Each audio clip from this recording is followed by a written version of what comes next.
G'day there, Guardians. It is Xur time. Xur's Day, Friday afternoon or Friday night for us.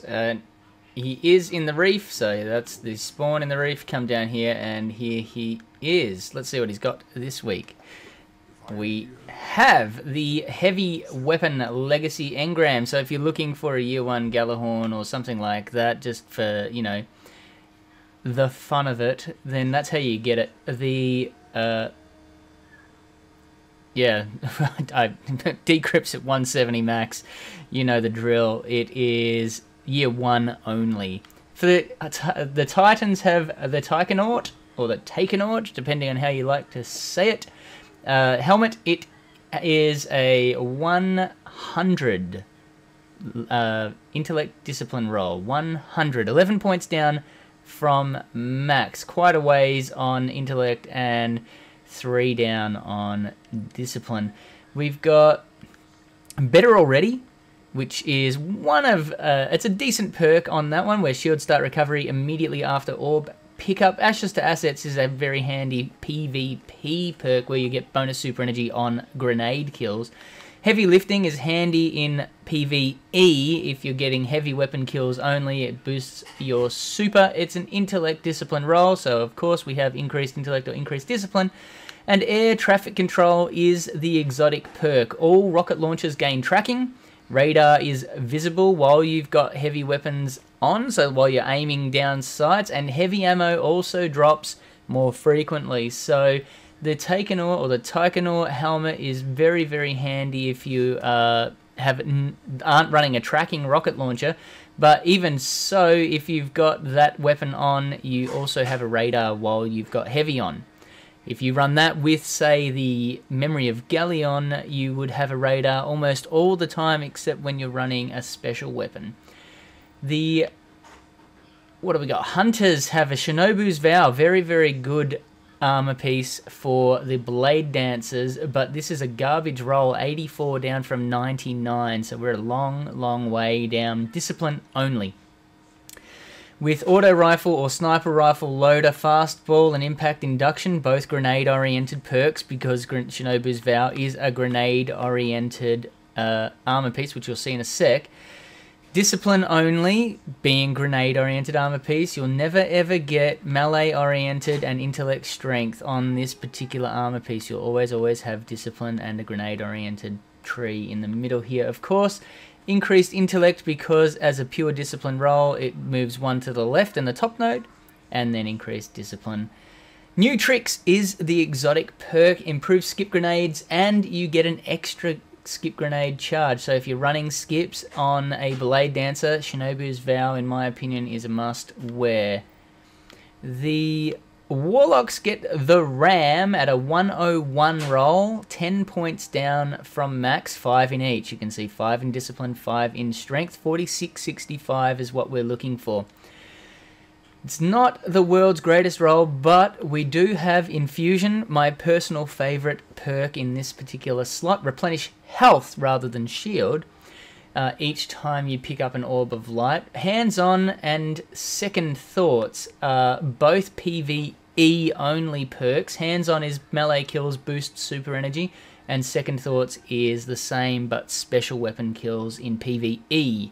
Minions of the Darkness only. Of course, Discipline Strength being a Discipline Strength roll. And then Strength of the Ram is the exotic perk where you get increased armor full stop. Doesn't matter what subclass you're running. But if you're running the Voidwalker, you also get the benefit of every single melee triggering lifesteal on a hit. So the Ram is quite handy, gives you that increased armor flat out, and it also gives you the ability to trigger lifesteal on every single melee hit, which means you start replenishing health every time you melee someone. The weapon this week is the Last Word. If you are one of those people who have been looking for the Last Word forever and a day, here it is. It is available now. Better late than never, let's just say that. With sequel or the addendum ornaments, I quite like addendum. Looks like this. Sequel, I'm not such a big fan on. It looks more like a toy, if you ask me, but some people like it, maybe because it's got that. Looks like it's worn, it's weather worn. Last Word, the exotic perk for the Last Word. Given that it's a year 1 weapon, the exotic perk is found on the end rather than over here as a passive perk. The Last Word gives you improved stability and target acquisition when firing from the hip. It's a hip fire weapon, people. You hip fire, and then if you want to, you can aim down sights to finish people off. Single point sling, switch weapons faster, high caliber rounds, and perfect balance makes this a very, very handy weapon. And then, of course, having hip fire along with the Last Word perk, it's definitely a hip fire weapon. Smart drift control gives you additional stability, but look at the range. You basically have to have the hand cannon at someone's face for it to do anything. Likewise with aggressive ballistics, it gives you increased impact, but you have no range or stability. So make of that what you will. The other weapons we've got in the bundle this week, another Last Word. What the hell are you doing, Xur? That is absolutely retarded with the sequel weapon. So yeah, you just heard what I think about that. And then Trespasser and Fallen Assassin. Now, I might have the Trespasser on this character. No, typical. Whenever I load in on a particular character, I don't seem to have it. I did have the Trespasser on this character. Fallen Assassin isn't my favorite exotic ornament on that one. Crucible Assassin is the one that I'd be looking for personally, but Fallen Assassin has kind of like a sunset type of feel about it, where it's kind of goldy and then shapes red and then it's blue underneath. So if you remember that one, it's just like it looks like on that ornament image there. Curios this week, we've got Emerald Coil and Stealth Drive, giving you a green and a pinky ready booster trail behind your rare sparrows if you upgrade them using these equipment upgrades from Xur, 23 strange coins. Then you've got 1 heavy ammo synth for 1 strange coin for 3 heavy ammo synths, or you get 10 heavy ammos. Let's go that way with 3 strange coins. Wow.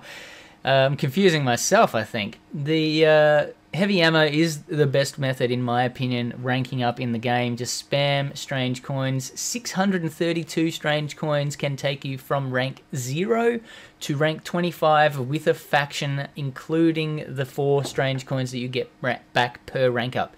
So 632 strange coins, if you have that many. Obviously, I've been through the last 2 weeks. I did 6 faction quests, and I used strange coins to do it when Xur was about, and ranked up super, super fast. The only problem is he's in the Reef, as you remember. So if you don't know how to do it, grab as many strange coins as you can, go see this guy, get this particular package, 10 heavy ammo for 3 strange coins. It's the most economical way to do it. Hand in heavy ammo synths as your donation, and then when you pick up your package, your armor or weapon package, pick up whatever you need, which is your lowest light, and make sure you've got your highest light gear equipped. So if your lowest light level item is a chest piece, then pick up an armor package. If your lowest light level item is, say, a heavy weapon, then pick up an armor package, and so on and so forth. Rinse and repeat until you get yourself to a decent light level. 3 of coins is another way of ranking up. 7 strange coins will get you 5 3 of coins. You can use these to farm for exotic engrams, which can drop to 400, just like armor package. Armor packages from the factions can drop as high as 400. Exotics can drop up to 400 as well. The best way to do this, either in the Crucible, make sure you've got a 3 of coins equipped, or in the Iron Tomb mission, pop on a 3 of coins, kill one of the bosses at the end, equip another 3 of coins, and kill the second boss, then rinse and repeat doing that. Let the 3rd one or the ads kill you. Glass Needles, 3 strange coins, 3 motes of light, 1 exotic shard on any exotic armor piece will give you the ability to twist fate for 250 glimmer, 10 armor materials, and 1 of those glass needles in that package. You can randomize these perks and these stats. Now bear in mind that, like I said just before, Shinobu's Vow, for example, is a grenade-oriented gauntlet piece, armor piece. So you will never ever get Switchblade, for example, here, or you'll never ever get melee perks here, and you will never ever get an intellect strength roll. It's just not possible to roll on this particular armor piece. You'll always have discipline, because discipline is linked to grenades. This grenade perk is always linked to grenades. So just bear that in mind when you're looking for particular roles on particular armor pieces, because they are restricted to specific roles relating to the actual perk that the armor piece has. The materials exchange, 2 strange coins for 1 mote of light, or 7 strange coins for 1 exotic shard, can get you off the ground if you need it. I hope you got something out of this video, Guardians. He is in the Reef, like I said, down here, and he has the heavy weapon Legacy Engram, the Taikonaut for the Titans, Shinobu's Vow for the Hunters, the Ram, and a bunch of last words and the Trespasser. That's it for this week, Guardians. I hope you got something out of it. Like I said, if you did, please give it the thumbs up. Don't forget to subscribe to my channel. You can catch me on Twitch, Twitter, and on Instagram. Thanks for watching, Guardians. I'll see you next time.